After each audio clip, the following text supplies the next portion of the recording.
Hi guys, in today's video we're going to be looking at how to divide using long division. So the other video showed you how to do it using short division. Today we're going to do it using long division.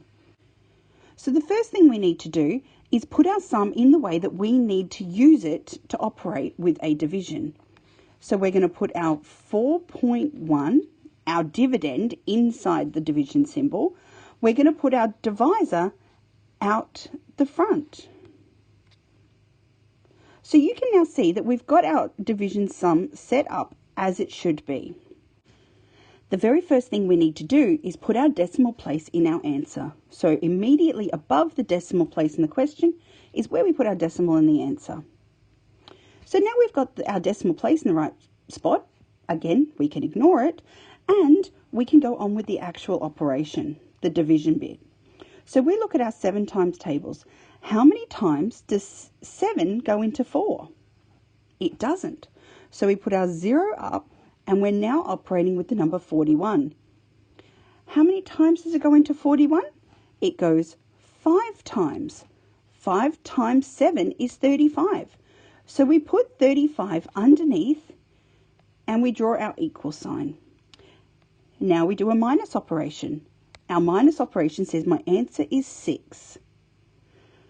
I've got no more numbers in my sum, so what I would do is I would add a 0. 0 doesn't change the value of the original number, it just gives us more to operate with. We pull down our 0 and we end up with 60. How many times does 7 go into 60? Well, if I think back through my 7 times tables, I end up with 7 eighths are 56. So that's the closest number I've got before I go over. So I can put my 8 up in my answer, and I've now left with 56. I do my equal sign and I minus. Once I've done that, I have to work out how much is left over. So 56 taken away from 60 is 4. I've got the same problem I had before. I have to drag down another 0 because I still don't have a solution that I'm happy with. And I need to make sure that if I'm rounding to 2 decimal places, I've got enough information to round with. So 7 goes into 40 5 times. We've already done this sum, so I'll use the same colour. Is 35. We take that away, we end up with 5. We'll do one more just for good luck. We end up with 50. 50 goes in 7 times because it's 49. There's 1 left over. Oh. Once we've got that information in place, we know that we've got enough information so that we can accurately round to 3 decimal places or 2 decimal places, whatever the question's asking for. So if we look at our number, our final solution was 0.5857.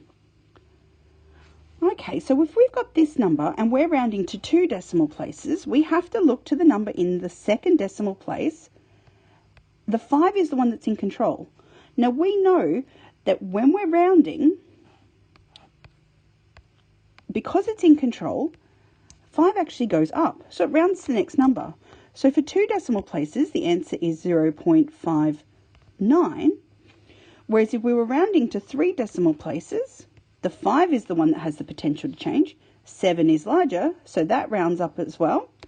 So rounding to 3 decimal places is 0.586.